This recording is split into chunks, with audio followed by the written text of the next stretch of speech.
So welcome to the 5th community conversation in a series called Rotary Swarm. This series is funded through a Rotary Global Grant supported by Rotary District 5710, Rotary Clubs of Leawood and Lenexa, and Oriental Integrity of Taipei. I'm Lucy Bloom.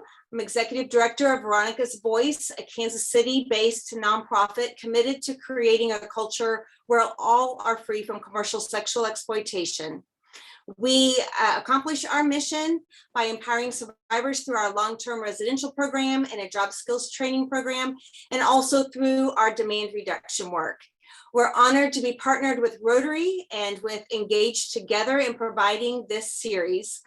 Prior events can be viewed on our website at veronicasvoice.org/Rotary-Swarm. And we'll put that information in the chat. Today, we have with us three very courageous and dedicated leaders who will bring 3 different perspectives to the complex issue of labor trafficking. I want you to be prepared as you hear about the nuances of labor trafficking.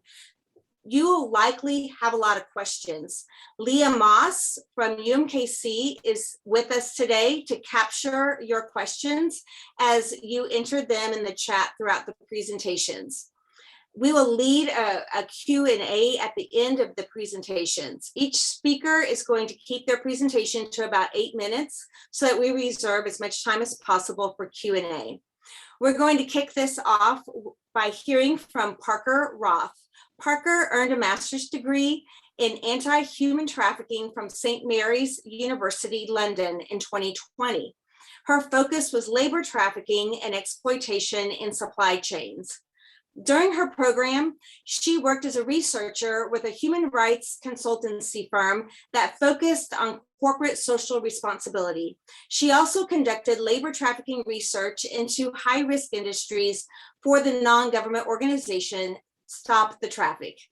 Since graduating, she served as an intern for the Kansas Human Trafficking Advisory Board under Jennifer Montgomery, who is the Human Trafficking Director in the Attorney General's office.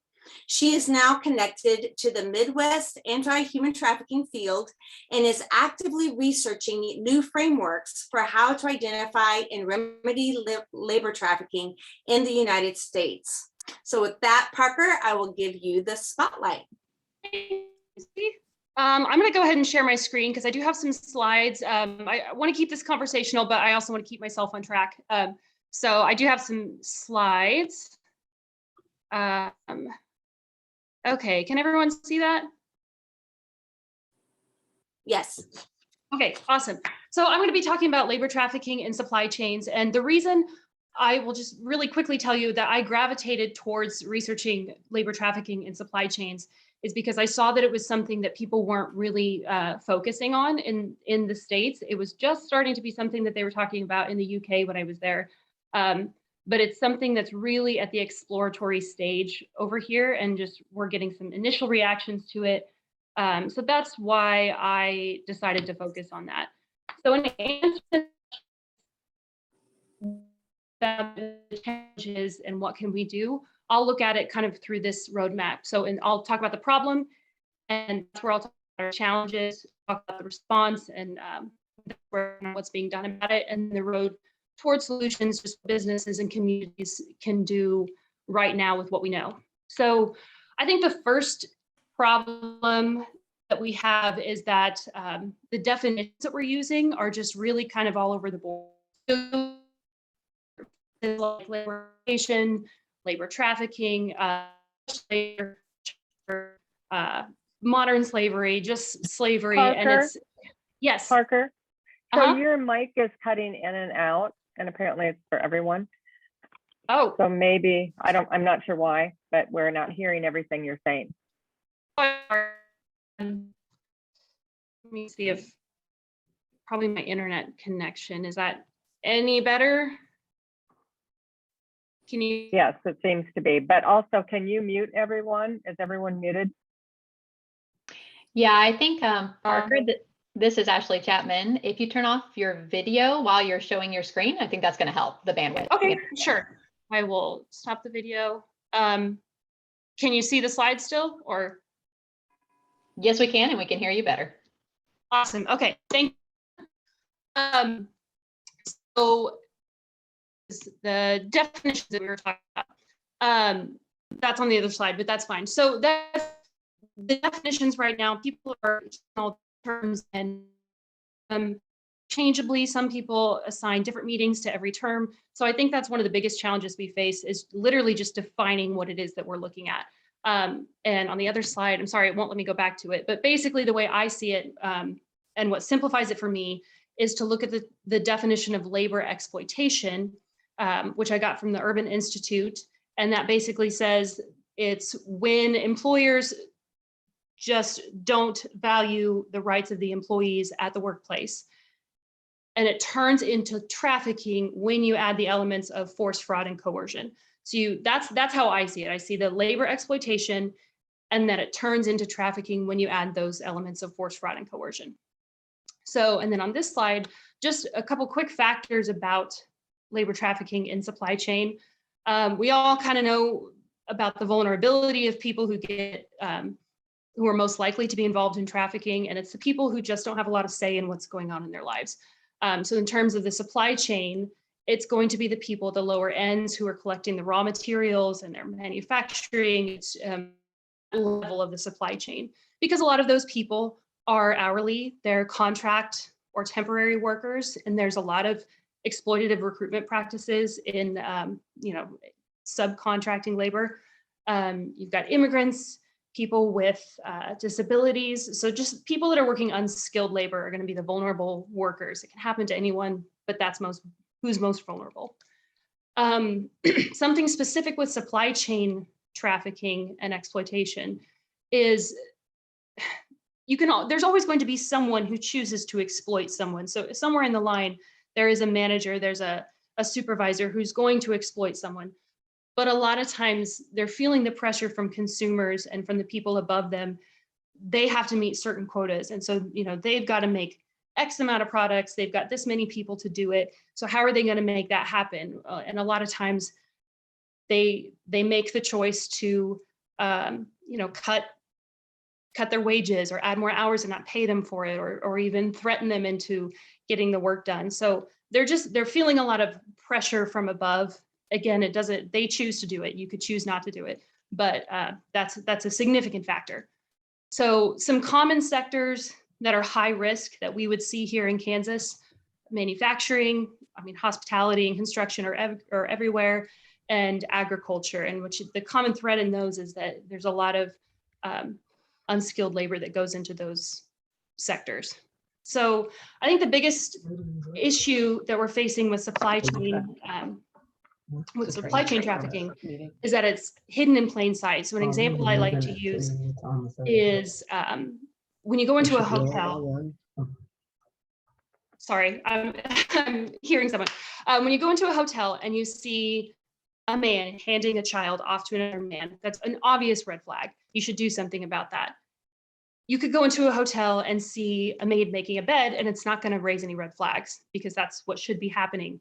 What you're not seeing is that a lot of maids can comfortably get 10 to 16 rooms done a day, but they might have a quota. Maybe their trafficker is making them try and do 50. And for every room that they don't get done, they have to pay that person back. Or maybe after work, they're having to go live in a trailer with 15 other maids who are in the same position, and they're being controlled there. So what you're seeing is a perfectly lawful job, a maid making a bed. You would expect to see that, but you're not seeing all of the exploitation that can happen behind it. So that, I think, is a big challenge. Okay, I'll go back. There we go. Some responses, just in what's being done about it. You get responses from different places. You've got business responses who are really responding to consumers who are now wanting ethical sourcing, and they want to see what these companies are doing about this issue in their supply chains. The businesses are responding with public statements and new policies. You've got initiatives like NGOs that are coming out, they're informing the public, and they're also providing resources to businesses. There's a lot of really good initiatives right now that are providing some great resources. The response that I focused the most on was government responses, and that right now is coming in the form of transparency laws. So basically what that is, these are the places that have the strongest supply chain transparency laws right now.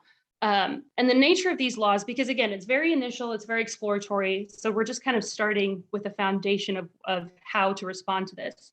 The laws are holding major corporations accountable for being transparent about their efforts to mitigate exploitation. So they're not necessarily making these companies go in and actually look for it and actually take care of it. They're just making them right now be responsible for being transparent about whether they're doing that or not. So at the time that I studied the UK's supply chain transparency law, you could comply with it by just saying that you don't have a plan because you're being transparent. So that's kind of where we're starting, and now we're starting to try and make things more robust. But now, the biggest part of this, what can we actually do about it?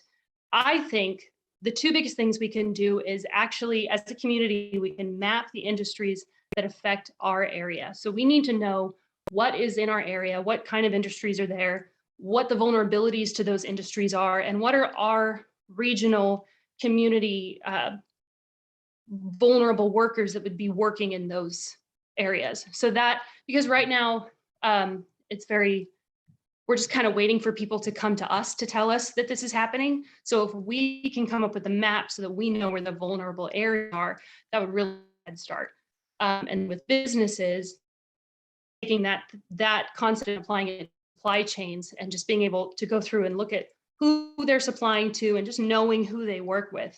And then once that happens, we need to form relationships with these people that we're mapping. So in our communities, thinking outside of people who would help with trafficking, just making relationships with the Chamber of Commerce and with councils and things like that, just so that we can stay in touch. And when something does happen, we have that network that we can go to.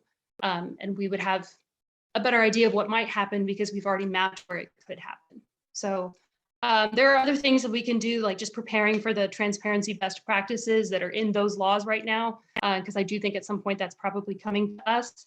And then incorporate trading, which again, these are all things that, you could give an hour presentation on each one of these. So this is a very high level, but that's my take on trafficking and supply chains. So not sure where I'm at with time, but I'll go ahead and end it there. I've got some resources. And if there's any questions, yeah, go ahead and share those resources if you'd like. Tell us why you're telling us where to go. That's fine. Go ahead, please. Okay, so from the human trafficking perspective, those two, I don't know if you can still see my screen, the DHS and the Human Trafficking Hotline, they just give some really basic introductory info for what it is and kind of where we are right now. And that's for kind of the consumer. To think about the signs, under the signs, that's a really good, like, short fact sheet that says the kinds of things you can look for, because it's going to be really nuanced.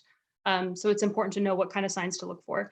And then from the business perspective, there's so many resources I could have added, but this one, GBCAT, it's the Global Business Coalition Against Trafficking. There's some really major businesses in that, and they have some phenomenal resources for businesses to just go in and look at. They give the introductory of what it is and just practical steps that your business can start doing to just start figuring out, what's going on. And a lot of those steps are forming relationships with people. So Hey, could you put those links in is it easy for you to copy and paste those into the chat, Parker? sure. Yeah, I can do that. We can also put those in the follow-up email. Okay, that might, yeah. Mm-hmm. Yeah, I'll take my screen off of sharing right now, and then I can work on that. So maybe if I can find. Wonderful. Please do put your questions in the chat, and we will reserve time at the end, to ask those questions. Yeah, and Lucy, I was just going to share, just for everybody's benefit. So what Parker's been presenting to us and is this dynamic in play in Kansas, where we have forced labor as part of the supply chains for imported products into Kansas that you're buying. in different types of industries. But what we also have in Kansas are individuals themselves who reside in Kansas who are being exploited through labor trafficking too. So we always got to kind of remember there's this global supply chain side of this where individuals all around the globe are being exploited. And I'm going to put in the chat here in a second the Department of Labor's latest kind of report on all those types of products around the globe that are imported into the United States that we know forced labor and child labor are part of. So you can learn more about that. But then there's also this reality of individuals being exploited for labor in the industries that Parker noted. So agriculture, hospitality, and several others there, manufacturing. So just keep in mind that that dynamic is always in play. And there are ways that we can work to end both. So, right. And it's so, just really quickly, I know you've got to move on, but you think about, coffee, just as an example, we don't grow coffee here. So you kind of think, oh, that's a supply chain I don't have to worry about. But within that, you've got all of the machines that they have to use to make the coffee and all of the paper cups and, all of this. The supply chain is just, it can be so complex. You really don't know what part of that is in your community. That's So exactly you right. map it. And that's why I think mapping is so important. So. Mm-hmm. It's so good. So I'm also going to put in the chat a tool where you can map some of this that the U.S. Department of Labor also just came out with. I think it's called the Sweat and Toil app. So I'm going to throw those two resources in the chat too, and you can deep dive on that. Back to you, Lucy. And thank you, Parker. Mm-hmm.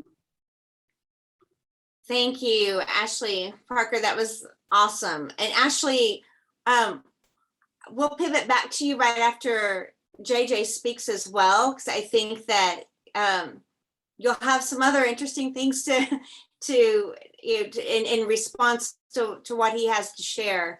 And so James Johnson, I want to introduce you. I need you to share your video, and oh, here you go. Here's the video. Oh, good. And then you're unmuted? I believe so. Oh, great. Terrific. Okay, so we're now going to hear from James Johnson. He's program consultant for the Kansas Department of Corrections, and specifically in their juvenile services. JJ's main areas of emphasis include providing guidance and support for juvenile intake and assessment centers across the state, supporting notice to appear processes, deployment of a screening instrument to identify mental health concerns, managing prevention grants and communications of the juvenile justice reform developments. JJ currently serves on the Kansas Attorney General's Human Trafficking Advisory Board and is an active member of the Victims and Law Enforcement Committees. Jim has served as a liaison with state agencies and partners to develop a multidisciplinary strategy to identify youth who are potential human trafficking victims. Previously, Jim worked at Kansas Juvenile Correctional Complex at a Kansas Juvenile Correctional Complex for 30 years in operations and as a corrections counselor. It's valuable to include his perspective today because identification of victims oftentimes comes through law enforcement intervention. So thank you for being here today. Thank you. Thanks for the opportunity, and good afternoon. I want to say good morning because I haven't had my third cup of coffee yet. Well, I was asked to, address the issue relative to what we're working on in terms of a screening instrument. When I started up at central offices several years ago, that's one of the first things that I kind of came across. I'd heard about human trafficking, didn't know very much about it. I started asking some questions, and they said, oh yeah, you're going to be working on that. I'm glad you're interested. So I started attending some trainings and started kind of talking with some of the different forces in the state that deal with trafficking. And, at the end of the day, there's really kind of two bodies of folks that work out there. There's two primary discipline pools of folks, and that's the law enforcement folks and the victim advocate and the service providers. And we want to, in juvenile intake, we have juvenile intakes that operate around the state. They're locally operated. So we provide guidance, support, structure to that. We provide a set of standards that are based on the expectations that are placed in state statute. And so then we work with our partners across the state at the juvenile intakes to make sure that they're kind of keeping up with that and they're implementing their protocols, their procedures properly. In addition to that, we provide some guidance. So there's kind of some standardized assessments and screenings that take place. You know, the role of juvenile intake is to really kind of support law enforcement in the state. And so what happens is a law enforcement officer picks up a kiddo. It could be a 6-month-old kiddo or a 17-and-a-half-year-old kiddo. It could be somebody that's an alleged child needed care because of some neglect or abuse or some welfare concerns, you know, with the child, or it could be a potential juvenile offender where they're picked up on charges.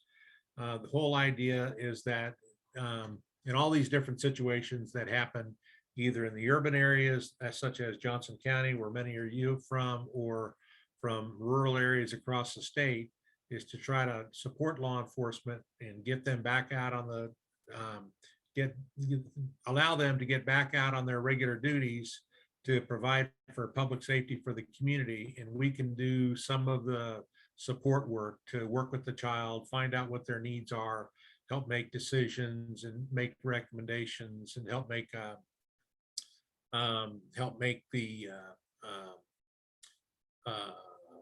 help implement what needs to be done in order to get the child placed to the right location, whether it be going back to their parent or going to some other out-of-home placement. How we got into the labor part of this, or how we got into the human trafficking aspect of this, is the realization that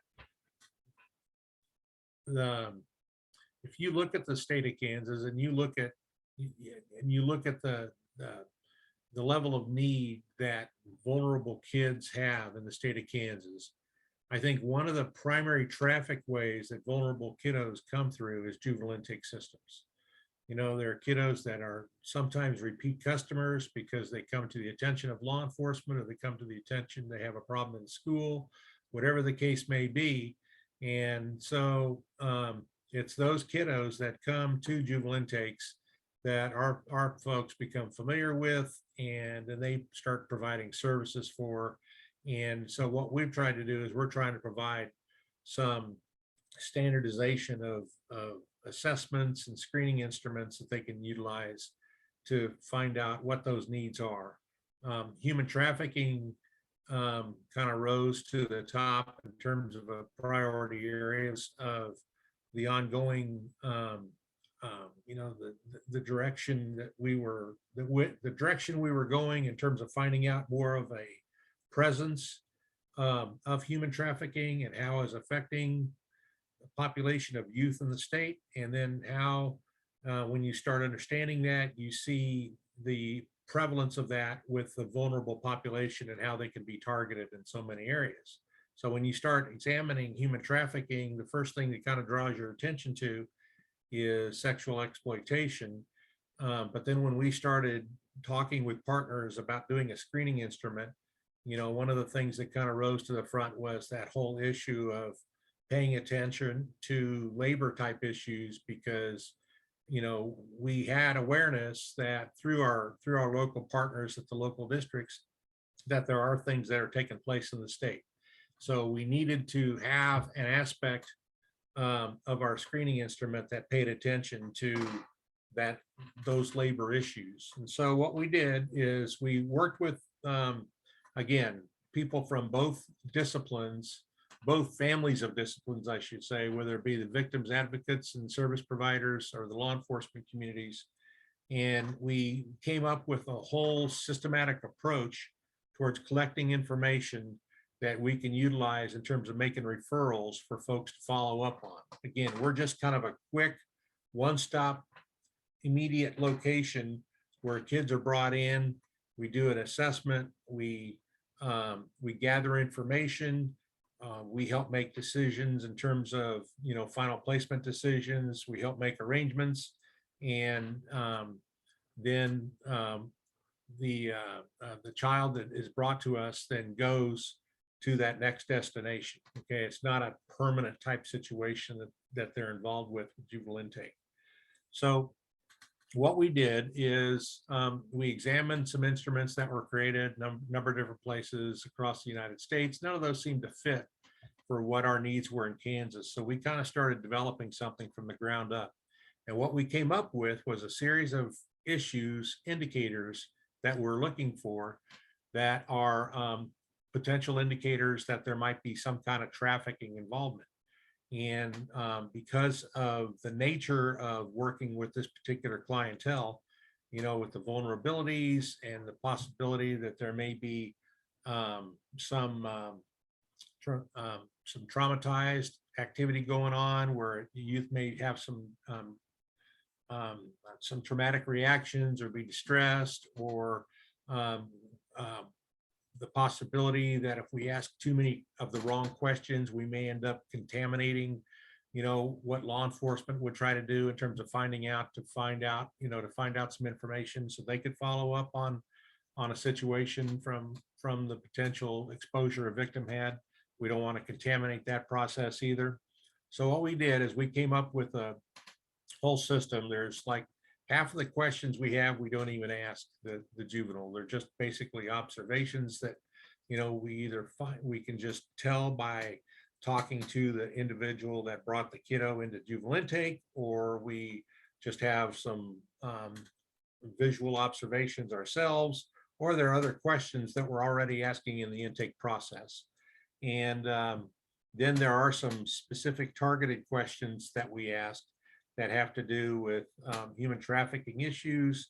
And so what we've done is we've kind of loaded some of the questions into the survey that we conduct that have some specific focuses on labor. For instance, there's a lot of general kinds of things that we're trying to get, you know, some basic information in terms of, you know, the background on the kiddo, you know, if they're in custody, if they have any involvement in any of the child welfare, juvenile justice systems, cell phones, condoms, fake IDs, where they got picked up at, who they were with, who they hang out with, how they're handling themselves at that particular moment. Do they seem to be withdrawn or depressed, or are they anxious? Are they afraid? Are they getting stressed out? Do they seem exhausted? Lots of indicators that can be a sign of whether it be, you know, trafficking or not trafficking or some kind of exploitation. And then we have a section that we refer to as indicated, HT indicated, where somebody says, whether it be the law enforcement officers that brought the juvenile into intake, or, you know, school personnel, or somebody else says, or even the kiddo themselves says, I have been trafficked, or I've been around this. So in any of those situations, that we just basically make a referral back, and I'll talk about that referral process in just a second. Then we have a number of questions that we ask. And a lot of these have kind of a dual focus, where they can be an indicator of whether it be sexual exploitation or labor involvement, you know, who they've been with, who takes care of them, who they're, you know, what's their relationship to you. You know, do you have to get permission to, you know, freedom of movement, getting permission to go someplace, whether it be from your work site or from your home. Then there are some heavy hitter ones that we've got specific for labor. Do they work anywhere? You know, where do they work? How often do they work? Other kind of comments they make relative to work. If they're, you know, what kind of payment they get, how they feel in terms of their safety and security, whether they're at work and whether they're at home. Is anybody threatening them in the workplace? You know, and so the kind of questions, they kind of go on and on. And what happens at the end of the day, once this survey or once this instrument is completed, then the decision is made as whether or not a referral needs to be made, so that there's follow-up on this particular kiddo relative to trafficking. And because the way the state statute system is set up in the state of Kansas, we basically, you know, we've worked with our partners both in law enforcement and the child welfare system. So we're trying to be consistent with state statutes so that what we're doing is we're making referrals to law enforcement, and we're going through the local law enforcement agency, and it gets funneled to the KBI. They keep track of all this from a kind of a centralized repository, so to speak, and then they provide support and guidance for the local law enforcement agencies on the law enforcement side. And then there's accountability too, making sure that folks are following up on this. At the same time that we're making a referral to law enforcement, we're also making a referral to child welfare. Any situation, no matter what kind of labor, no matter what kind of trafficking it could involve, if we've got suspicions, we need to report it as a possible child needed care. And so all of our folks that work in juvenile intakes across the state, they make those referral calls as well. And then we've got a good working relationship with DCF to follow up on all those situations that that there might be concerns about.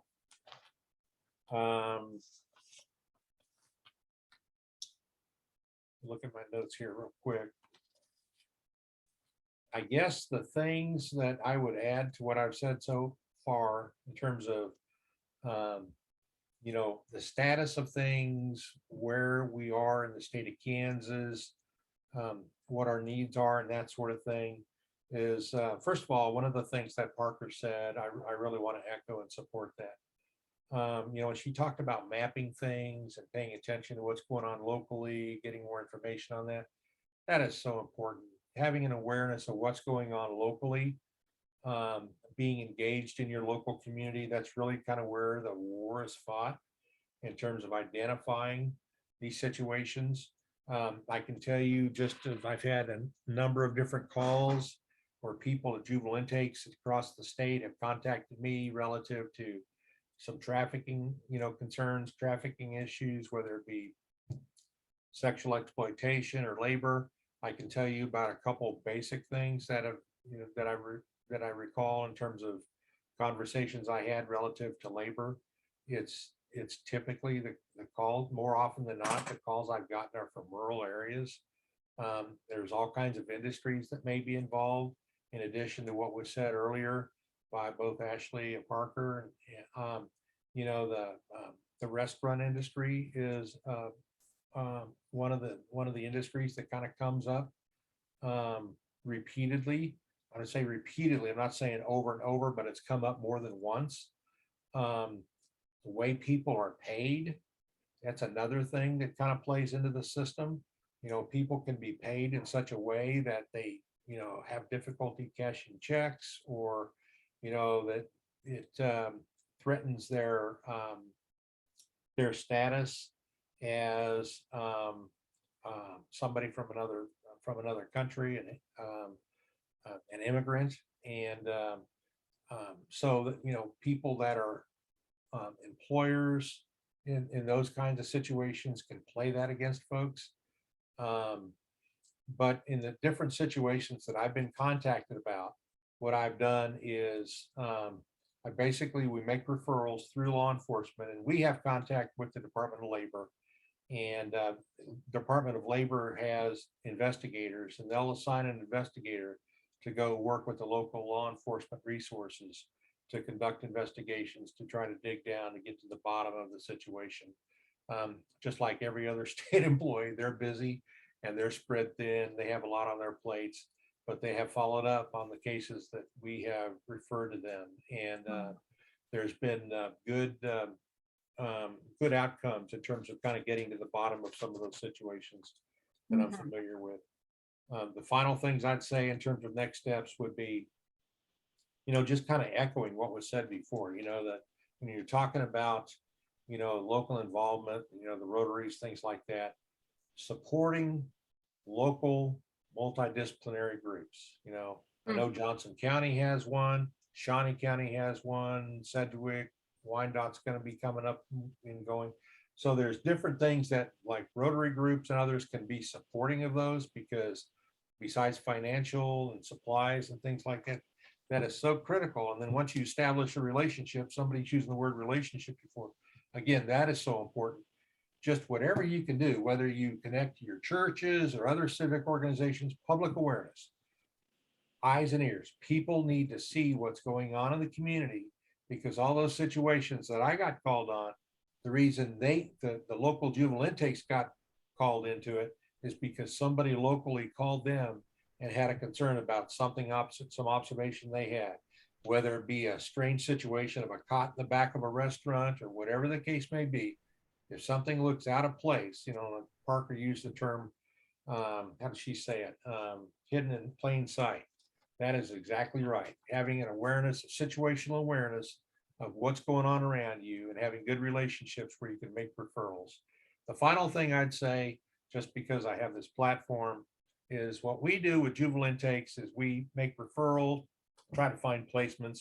One of the challenges that our juvenile intake folks have fairly consistently across the state is having enough alternatives for follow-up services and placements for kiddos that need out-of-home placements. So whatever can be done to support, whether it be the child welfare agencies, the provider agencies, foster care organizations in your local areas, anything that can be done to support those, that's money in the bank. Whatever you can do, that would be extremely appreciated.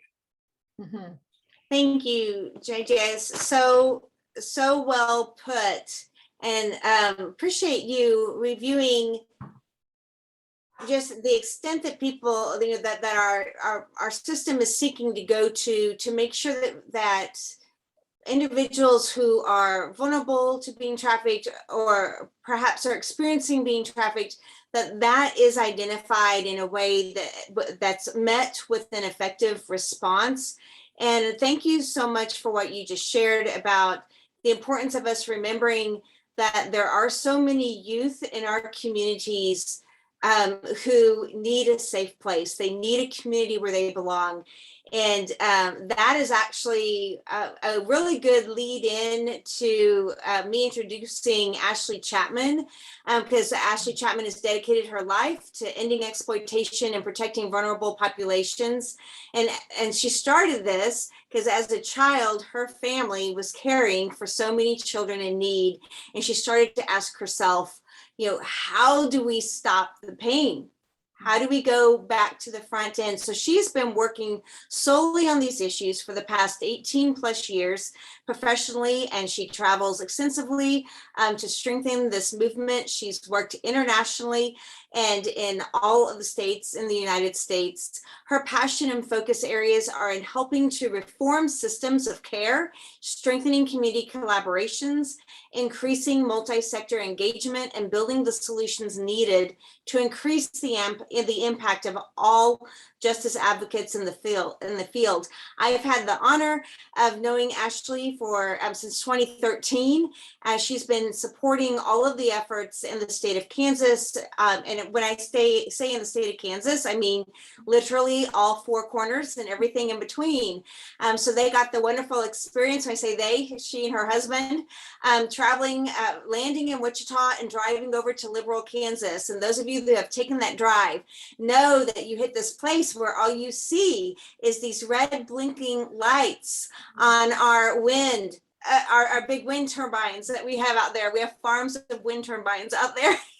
And just what the feeling that is the first time that you first see that. And so Ashleigh has continued to be supporting our efforts here in the state of Kansas and here locally in Kansas City. And so honored to have her share with us what she understands as some very effective measures to surface and appropriately address labor trafficking. So thank you so much, Ashleigh, for all your support. Oh yeah, Lucy, thank you so much. And that was quite the experience in the black of night of Kansas, seeing all of those miles of wind turbine red lights. So that was my first. I almost thought we were in an alien invasion at that moment, so that was quite the deal. But I can tell you from that experience, and just to kind of follow up real quick on what Jim has just shared with us. And so thank you, Jim, so much. What we want to, to sum up where we are right now in this conversation, Parker did such a fantastic job of explaining, we're really tackling, when we're talking about labor trafficking in the state of Kansas, really two sides of a coin here. So we're tackling goods and things that we're purchasing and things that we're using that are incorporating child and forced labor from all around the world. And that is absolutely happening in the state of Kansas. And then we're also tackling the labor trafficking of individuals who actually live and reside all throughout Kansas. And what Jim just was able to share with us is kind of that landscape of effort, all of these different agencies who are working tirelessly to address this. And what I hope you took away from this is labor trafficking is an issue that is impacting both adults and children in your state, both those who are foreign nationals and US citizens. And it's really important, I think, to dispel the myth that somehow foreign nationals who are working in your state who may be labor trafficked somehow came here illegally, because overwhelmingly that is not true. Overwhelmingly, they responded, they thought, legally to advertisements for jobs and for a better opportunity. They came here and they thought they had done all the paperwork, and maybe they did, but then the whole situation turned into a nightmare. So this is impacting adults and children, domestic citizens and foreign nationals. And perhaps if you don't know, just less than 2 weeks ago, a federal case broke, and I'm going to put the thing in the chat, for a child labor trafficking ring that was based in Kansas City, and then was trafficking children across the country from there and in businesses throughout Kansas City, Kansas. So I'm going to put that in the link. If you have not seen that in the news yet, you're going to want to take a look at what happened there. So there's the link to that article in case we just needed an immediate bring it home moment. So let's talk about labor. Let's unpack this issue a little further, and some ways that we're going to be able to see it in our communities, and ways that we're going to be able to impact this issue collectively and individually. So I'm going to pull up my screen to share, and off we go. So first, definitions are important. And so you heard this from Parker earlier, and I'm going to reiterate it, because what we are not talking about today is unfair or unjust labor practices, although it's a slippery slope from there into labor trafficking.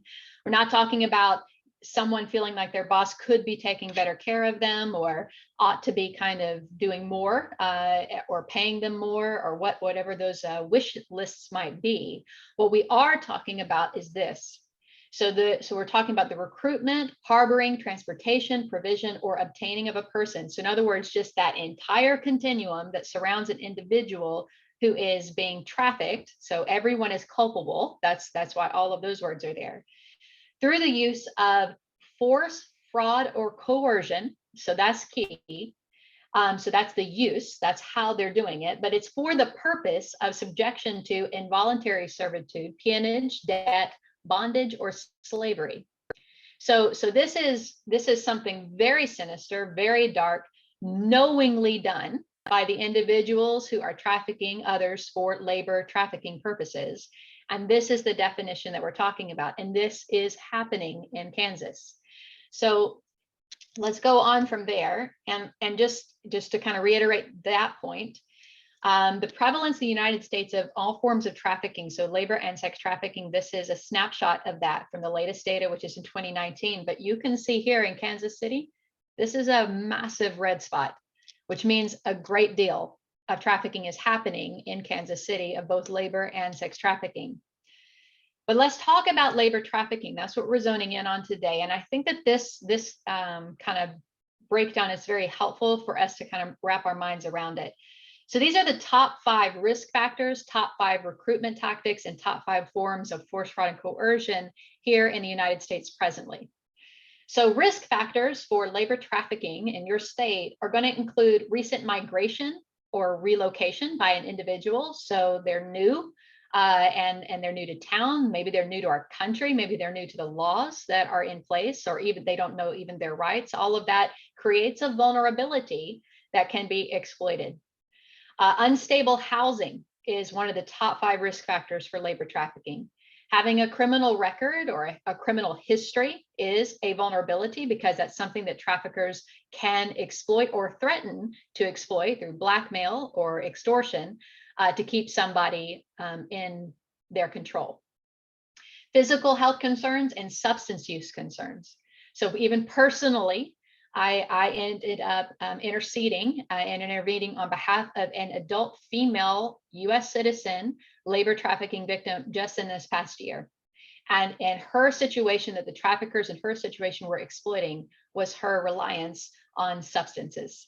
And so that's how they were able to kind of usher her into the situation, and that's how they were keeping her there under their control. Recruitment tactics, the top 5 recruitment tactics here in the United States include a job offer or advertisement. So remember, traffickers are exploiting vulnerable individuals, and they're doing that predominantly by making promises to someone to fill a need. And a great need, of course, for labor trafficking purposes is a job. You need a good job to take care of you and your family. And so you're responding to an advertisement that you believe is safe, and it turns out not to be so. False promises and fraud, smuggling related trafficking occurs. Now, human smuggling and human trafficking are different, but many times they are in combination with each other, because an individual who's being smuggled into our country or another is at high risk for being further exploited. So you go from voluntarily choosing to go to another country to involuntarily being forced into labor or sex trafficking. Familial recruitment tactics, so even family members here, and we've been together long enough to know that traffickers can be anyone from a stranger to a family member to even a parent, or someone posing as a benefactor, again, making promises for a better life, for shelter, for food, for a job, and then turning that into a nightmare. The top 5 forms of force, fraud, and coercion here on labor trafficking is withholding pay or earnings. So that's one form of fraud. And even coercion is a coercive practice to say, oh, sorry, you can't, we're going to have to hold this back because we're providing housing for you, or we're holding this back because you owe us for getting you here, or you owe us for name any other kind of thing. And they are constantly withholding payment. Excessive working hours, of course, threat to report to immigration. So the threat that, hey, we're going to get you deported into a country that's going to treat you, and those law enforcement agents will treat you worse than even we are. That's a constant threat for labor trafficking. And individuals who are new to our country have really no frame of reference for whether or not that's true. And so they tend to believe it. They tend to be very fearful of law enforcement, not seeing them as someone who could be helpful to them in their situation, but someone who might actually create more harm. And so they stay silent. Verbal abuse, and also withholding or denying even basic needs. So these are your top 5 kind of lists here in this country.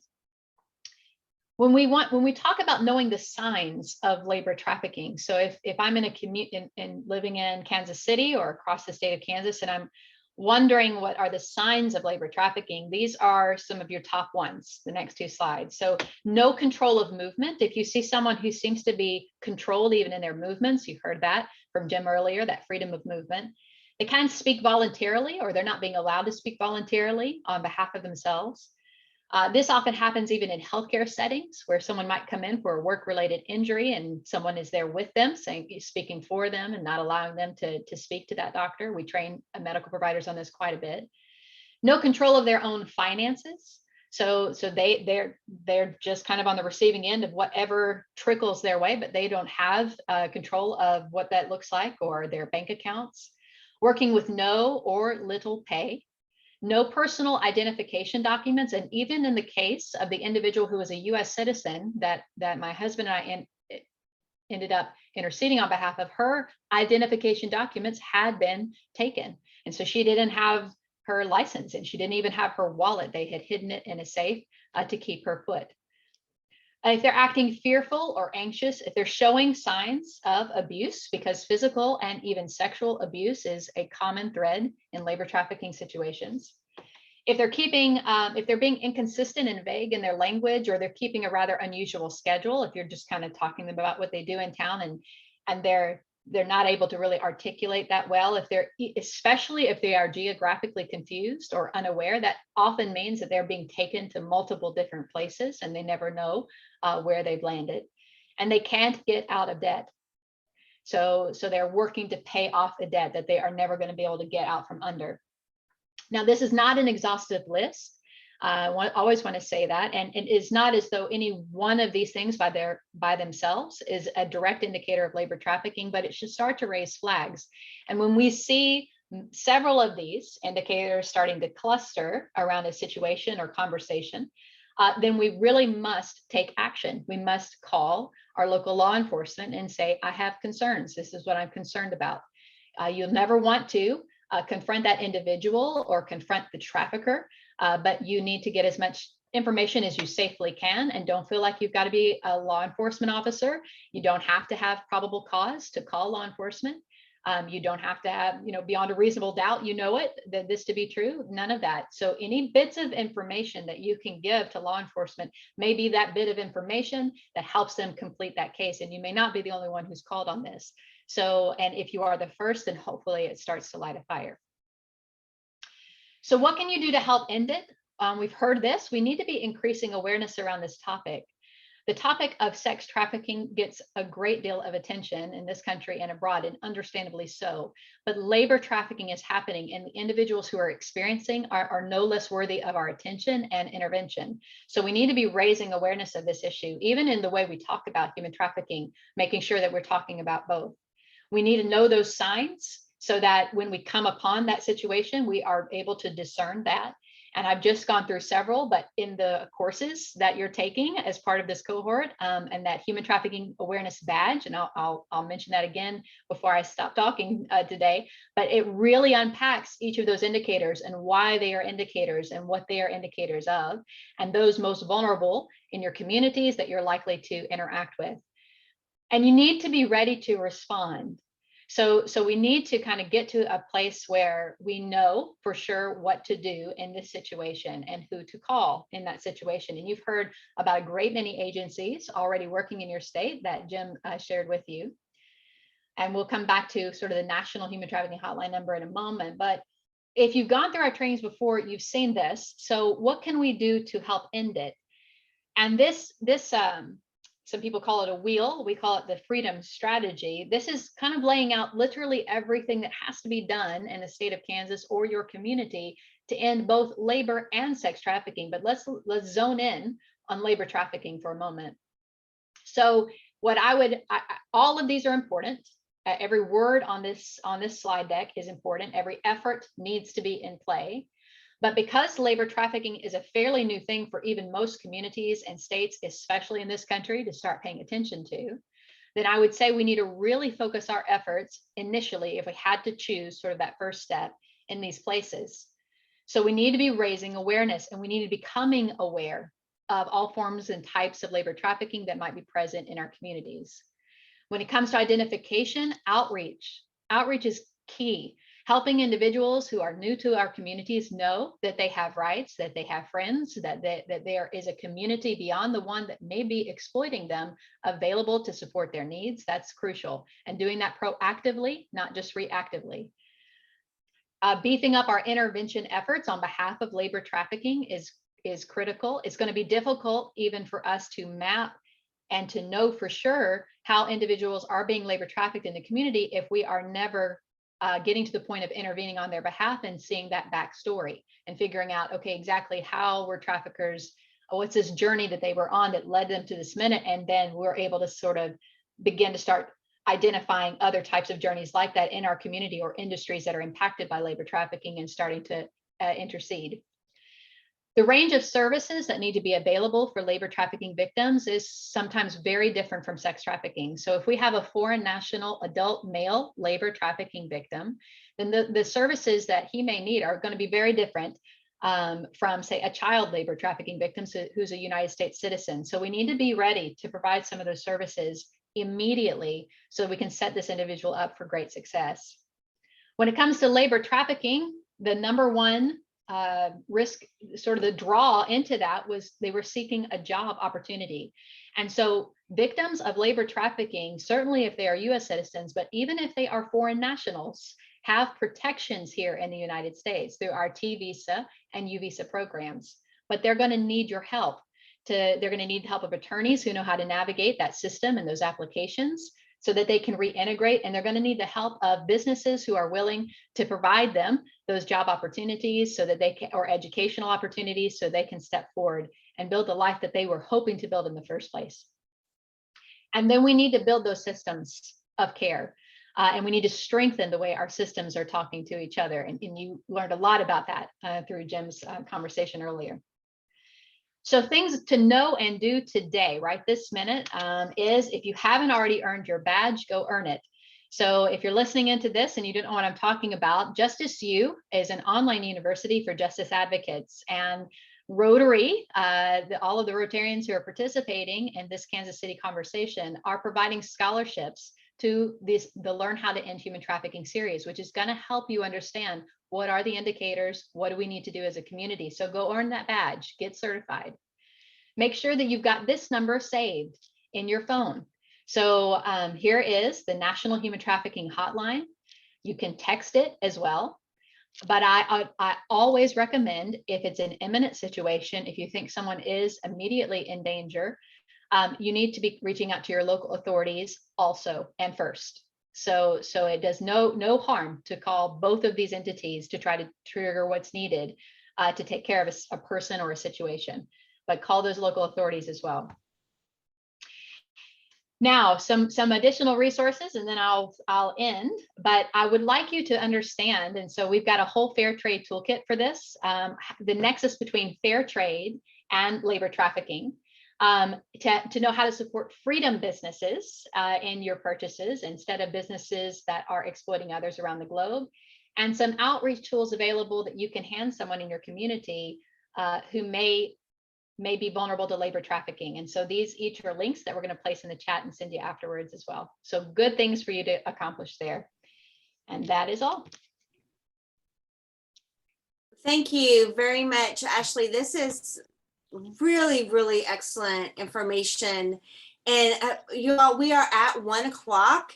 As for those of you that have been part of these conversations before, you know that at 1 o'clock, we stop the recording and then we go into a time of Q&A. So our speakers today have all done an excellent job. Let's start there before I close this off.